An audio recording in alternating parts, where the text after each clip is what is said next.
We make no secret of it, and we say time and time again that the difference that we see between successful people and unsuccessful people is largely down to their mindset. So this week on the Property Podcast, we're looking at how do successful investors think.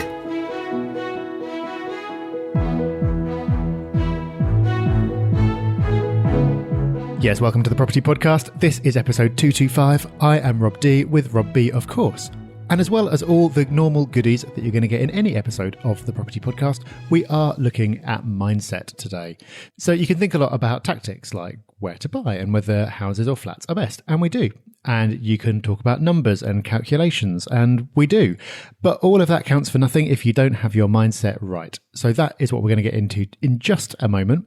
But first, Rob, a couple of weeks back, we spent our Saturday with a couple of hundred people who definitely had the right mindset. Well, yes, that's right. We had our Discovery Day, our open day. So as we've said before, Rob and I rarely talk about our businesses. In fact, when we surveyed you, 40% of you, or I think even more, didn't actually know we had them, or else we did. So we put it right by having a Discovery Day, where people came along to find out more about R&P property and how it can help people on their investment journey, and Yellow Lettings, and how Yellow makes it easier for people to be landlords by managing their properties. So it was a great day. It was really nice to meet so many people. Of course, there was plenty of education packed in as well.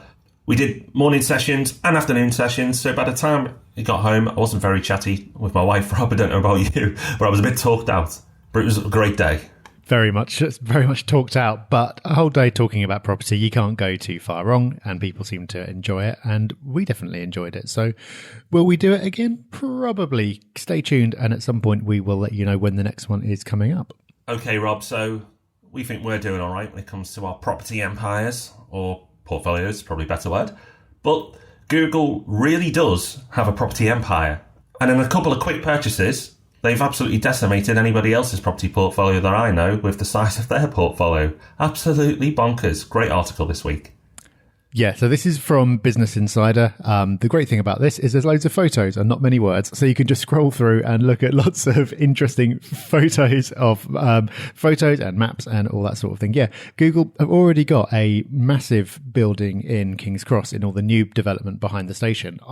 I'd seen the logo, but I didn't realise they actually had this entire building that runs all the way down the side of the main square there. Turns out that's not quite enough. And they're also moving into a huge building that runs the entire length of the boulevard that runs up from King's Cross Station up to Granary Square, if you know the area, where all the food trucks and street markets are. So not content with one massive building, they are moving into an even more massive building as well, this is not instead of, which comes with a pool and a basketball court and a roof garden. It looks ridiculous. It does. I'm ridiculously jealous. It looks absolutely amazing. This is one of those ones where you need to go and look at it. You're not going to understand it through the podcast, so we've chosen a good article there. But that means you have to go to the show notes, which this week you will find at thepropertyhub.net/think success. And that's where we'll link back to a previous podcast, Rob, because we've already done a podcast on mindset because it's so important. And that was episode 190. Again, link to it in the show notes. But there's a reason why we're coming back to this again.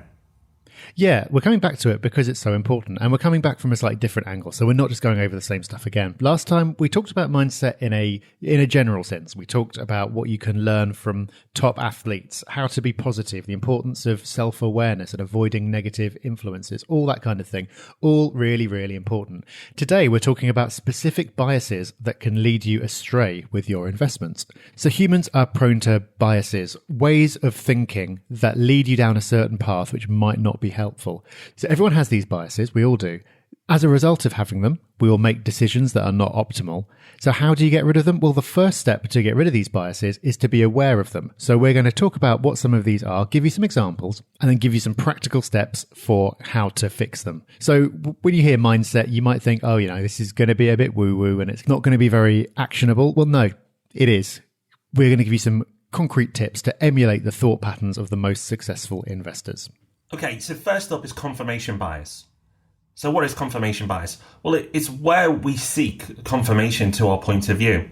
So what we do is we surround ourselves with very similar people. Our friends and often family, not always family, but certainly our friends and acquaintances and people in our social circles tend to be people with similar interests. So people with similar points of view. Not always the same, but similar. But when you know confirmation bias is kicking in, you'll start to go and seek forum posts or blog posts or news articles that back up your point of view. That's what people will do when they've got confirmation bias. So if you believe something to be true and you want it to be true, you'll go and find a way to validate it, which is really interesting. But you can see why this happens, because nowadays with social media, whereas lots of people consume their news and get their media from, we are following things that are of interest to us and people of interest to us even more selectively than our friends. So we are constantly inundated with what we believe is news, but actually it's news tailored for you that backs up all your beliefs. This is a really big thing that I actually think not many people or investors are aware of. If you say what's confirmation bias, most people can explain it, but they don't realise, especially now with the modern internet, how much this is playing out every single day. Yeah, it absolutely is. And confirmation bias is a natural tendency because you want to think that you're right and you want to have your opinion validated. So it's always very tempting to go looking for confirmation, and it's so easy to find it now. So what are some examples of that? So for example, thinking either houses or apartments are the best investment. If you think one for some particular reason, you can go and find lots of evidence to back up your particular view. Same goes for where to invest. Some people think that London is the only place to invest. You can go and find loads of data showing how well London has done in the past, so you can confirm that your initial bias towards London was correct. Or another really big one, the belief that property can't possibly go up any further. So, for example, there is one very big internet forum which is completely dedicated to the idea that property prices are going to collapse. That's the entire point of the forum. And everyone on there, every day, any piece of data that comes out or anything that they can find, even if it's just anecdotal, they will take this to mean that property prices are about to crash. Now, I'm not saying that they are wrong or silly, because one day they're going to be right. But of course, not every piece of data shows that. They're deliberately seeking out information to confirm what they think is true or what they want to be true, and they're spending all their time surrounding themselves with people who think the same thing. So if it turns out that they are wrong at some point, because at some point they're going to be wrong and at some point they're going to be right, but when they're wrong, they're not necessarily going to know they're wrong. Exactly. A broken watch is right twice a day. So it's pretty apparent that having confirmation bias is going to hurt you as an investor. So you need to be aware of it, that it's happening.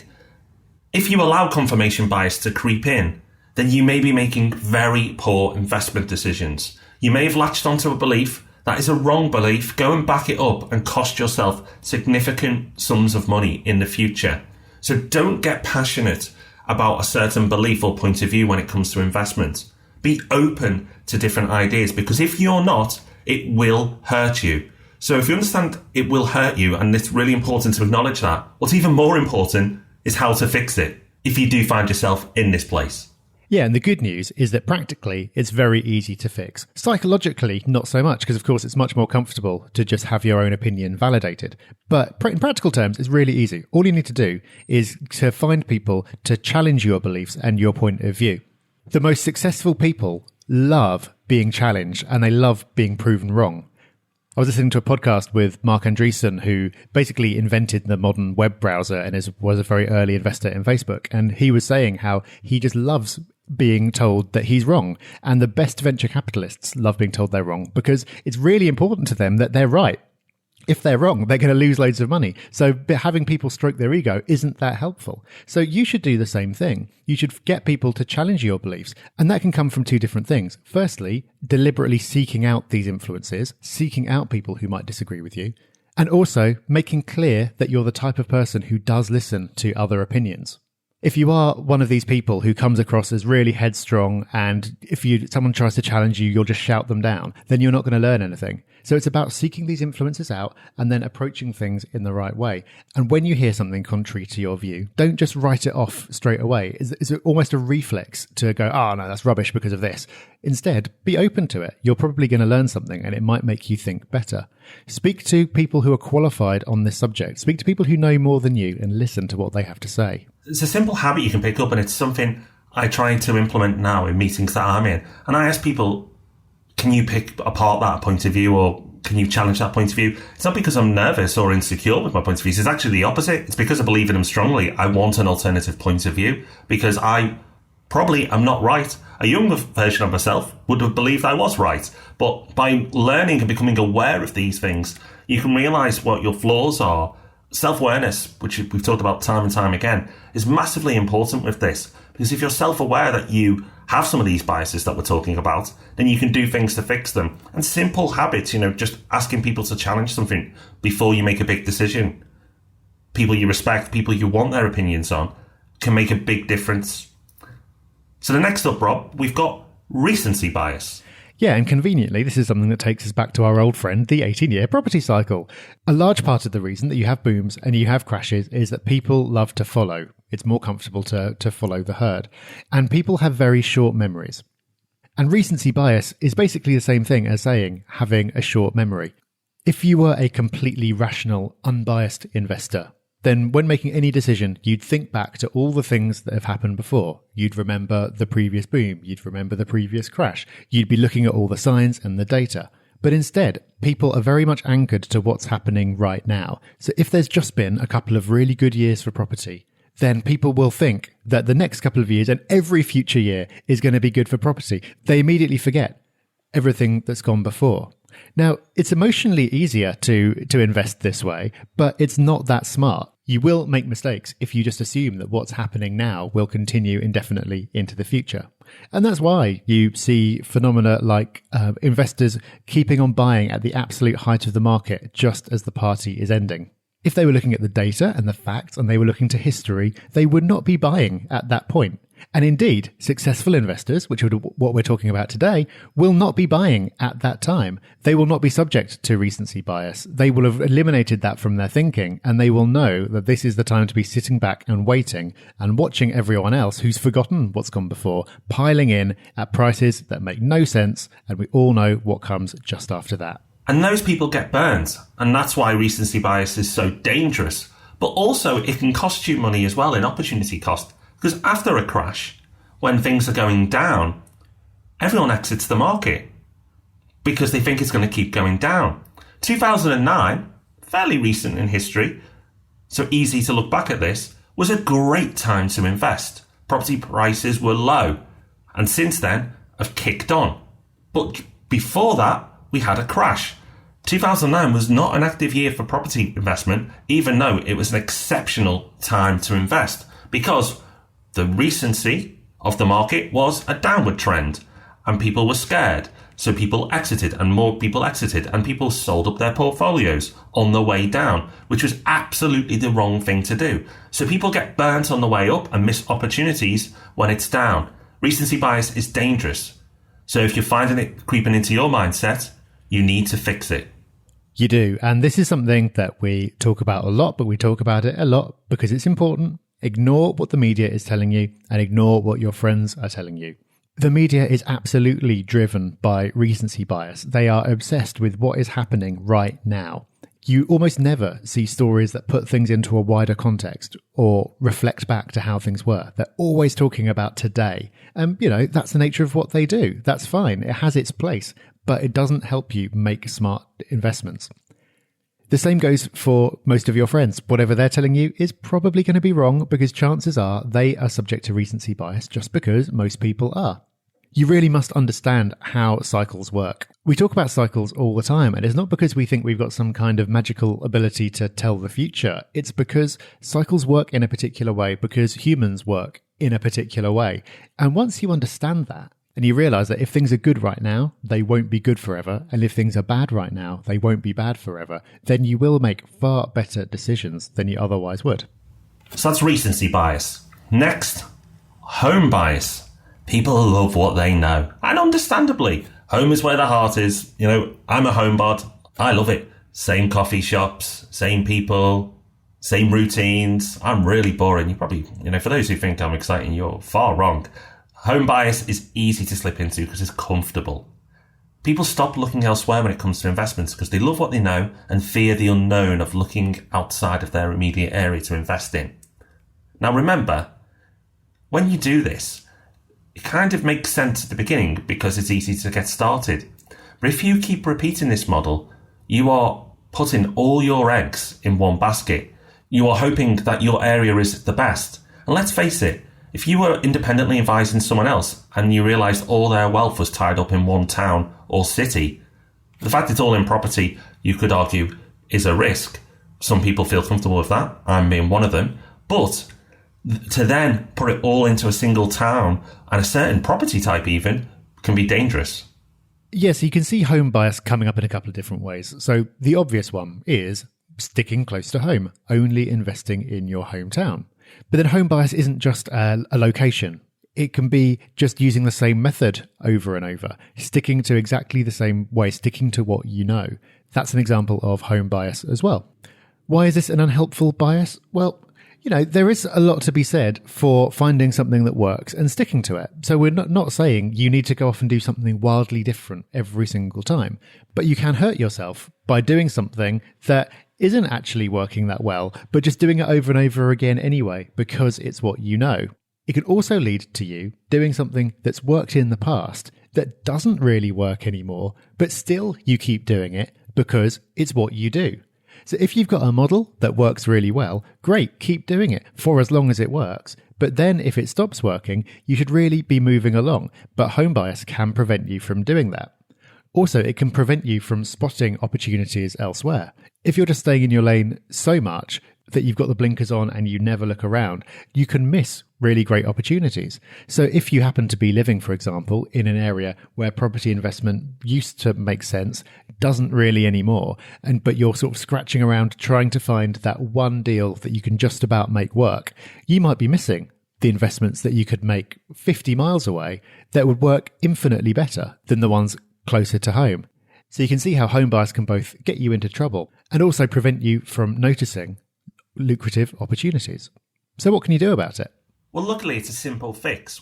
After you're becoming aware that you have it, and that's the key really, is awareness, but after the awareness has kicked in, start to look and invest elsewhere if you are heavy in one particular area. And a simple way of doing this is after each investment you make with your portfolio, just reassess your portfolio and look at the geographical spread and go, am I starting to become heavy in a particular area? Because even those people who think they're spreading their portfolios can fall into this because they have favourite towns and cities. So just doing a review, whether it's after every investment or an annual review, whichever you prefer, but just setting that and making sure that happens and having the awareness means that you can prevent home bias kicking in. And finally, our last one is greed. Yes, it sounds like it's for evil people, but it's not, because greed can be described in many different ways. Greed is the term that possibly makes people feel a little bit uncomfortable, but it's people who are chasing the quick wins. They want it now. They want the success now. They want the money now. And these people will believe in unrealistic promises because they want it to be true. So they hear a method or a strategy that can bring in quick, big wins that allows you to escape the rat race or do whatever else your goals are in a short space of time. And these people are gambling on big returns and switching off their common sense radar. Yeah, and you can see so many examples of this, especially in the property world. I barely even need to say it. I'm sure you can already think of lots of examples of this. So the course that's promoting the new big thing, you can make lots of money, you can do it quickly, and it's easy. It's never the case that those three things are all true at the same time. It's just not. Yet still, you get courses that promise these big returns. People pay for them because they get greedy. They want to believe it. The same goes for investing in ventures with the promise of big returns. Greed can drive you to get involved in something that is really speculative and dangerous, where there could be a big return if everything goes absolutely perfectly, but there's also a high probability of losing everything. So people get involved in big, risky projects because they get blinded to the risk and the downside by the shiny, glimmering promise of big rewards. I think what you said a minute ago, Rob, is absolutely spot on. People get almost literally blinded to this stuff by those big returns. The greed kicks in and it shuts down your common sense. Absolutely. And a bit of confirmation bias, which we talked about already, kicks in as well, because you start to create a story to tell yourself why this is possible and ignoring common sense principles. Now, you may be listening to this and go, well, I'll never do that. But it's human nature. It grabs our attention. These people know how to market and they know how to grab people's attention. So you may have the discipline to laugh it off after a 2-second distraction, but you can see why so many people go into these courses. And if you said to any of these people, right, take away all this, if I told you you could retire next year with no money in, but you just got to buy that £5,000 course, but in 12 months you could retire, would you advise any of your friends? It sounds like madness, but that's what people are doing. So it's really wrong. You've got to become aware again. But if you don't catch it, you can spend lots of money and be burned quite quickly, losing everything that you've got because you were chasing the big shiny object in a short space of time. So how can you avoid falling into this trap? Well, the first way is just to be a bit cynical. And there's nothing wrong with being cynical on occasions. And really, it's just being sensible and acknowledge that property is not a get-rich-quick scheme. There are no get-rich-quick schemes in anything. If ever you're told that you can make a lot of money quickly with no particular skills or effort on your part, it is not true. You can, of course, make a lot of money quickly if you've got a fantastic idea, if you're really skilled, if you work unbelievably hard. But if anyone's telling you, this is just a cookie cutter model that you can follow, no, not going to happen. If you just accept that and you take that as read whenever you're going into anything, then that will steer you clear of some of these and it will stop your greed from kicking in. Another great thing to do before getting involved in any kind of investment or anything where you think, oh, am I getting a bit greedy here? Just sense check it with someone else. Get another person to look at it. If somebody else with a bit of distance looks at it and goes, you know what? That looks good. That makes sense. Then fine. But chances are, because they are a little bit more distant and they haven't got that greed nagging away at them, they'll probably be able to point out if it's not as good as you think it is. And that old saying will serve you well. People say it all the time, but they say it all the time because it's true and it's helpful. If it sounds too good to be true, it probably is. So like we said at the beginning of the show, really encourage you to pair this podcast up with episode 190 that we mentioned earlier. Go back and listen to that podcast. That's general mindset, and that will set you on the way. And then this specifically is aimed at investment. Now, what's incredible is most of this sounds like basic stuff, but I know that'll at least be one of those traits that you're at least mildly dipping into. So that's why this podcast is so important. So please share it around, let people know, because podcasts like this, although they are not directly about property, like Rob said, in a tactical way, these are the podcasts that can make a huge financial difference to your life. Yeah, they can. And it's something that you need to be aware of and to work at constantly. You can't just listen to something and go, oh, yeah, confirmation bias, must watch out for that. It's something that you do have to work on constantly and make it into a habit, because these are natural human ways of thinking. Listening to one podcast once doesn't snap you out of that way of thinking forever. You might listen to it and you might think, yep, intellectually that makes sense. And you might even be able to think of an example of where you've tripped up in the past as a result of this. And that's great, but it is something you need to keep on working on. Always be working on your mindset. It is just as important as anything else you can do in property. And watch out for examples of other people's biases as well. Whenever someone's giving you information, they're probably biased in some way. Have you spotted the bias in this podcast? We've only talked about property. Is that home bias? It probably is. Most people would probably be telling you that property is part of a diversified portfolio. And we wouldn't disagree. We're just focusing on property because it's the property podcast, but it looks a lot like home bias. So always be watching out for that, and always be on the lookout for successful investors who you can model. See how they think. Talk to them, watch out for the patterns of thought that have helped them get where they are, and model those, because if you start to think like them, then chances are you'll start to get results like them too. So coming up, we've got our resource of the week, and you very much want to follow on this podcast with this resource, and we'll let you know what's coming up next week. But before, an acknowledgement to these fine human beings, please.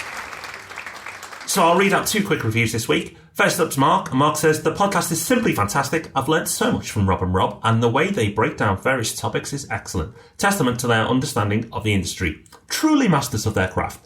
It gives you the tools and confidence to start my own property adventure. Thanks, and please keep going. We will. Thank you, Mark. And AGP says, thanks for the effort and sharing your knowledge, guys. Looking forward to getting into rental property in the States. And this is a great help. Bit of international flavour to the reviews this week, Rob. Yep, loving that. Thank you so much wherever you are for reviewing the podcast. And if you listen and you haven't reviewed, come on, shame on you. Just take a minute, give us those 5 stars if you think we deserve it. Leave us a few words and you'll hear them read out on the podcast in the future. Okay, so that's nearly us done for another week. Just time, though, for a resource of the week. And Rob, this one is a book that inspired this episode. Yeah, so like most things we do, we've taken the content from elsewhere. Only joking. But this book had a huge impact on this episode. Recommend it, really do. Tony Robbins has published a couple of books now on money. The first one I purchased, but I was too intimidated to read because it was the size of a brick. You've made your books look like a leaflet, Rob, which is saying something. And then his second book was a little bit more palatable, called Unshakable. And they are both his guides to financial success. They are basic lessons, but I think just like today's have been basic lessons, I think it's important just to digest them again, absorb them. I listened to this particular one via an audiobook, found it very easy, took some good stuff away from it, helped me reinforce some of the things I was already doing and made me aware of some things I possibly wasn't. So I highly recommend Unshakable by Tony Robbins. And I also highly recommend, Rob, that people join us next week. Yeah, definitely. Join us next week where we're going to be talking about joint ventures. Really big topic in property. People talk about joint ventures a lot, but it's less often that you'll get a really detailed examination of the topic. What the different ways of structuring a joint venture are. What should you look out for? How do you find joint venture partners? All these things we're going to be talking about in our own little joint venture, the Property Podcast, next week. I like it. Well, we've got that big joint venture, our mini joint venture, Ask Rob and Rob, back on Tuesday. But until Tuesday and next Thursday for the Property Podcast, thanks and bye-bye. Bye-bye. Thanks for listening to the Property Podcast. For show notes, all our past episodes, and to leave a review, go to thepropertyhub.net/podcast.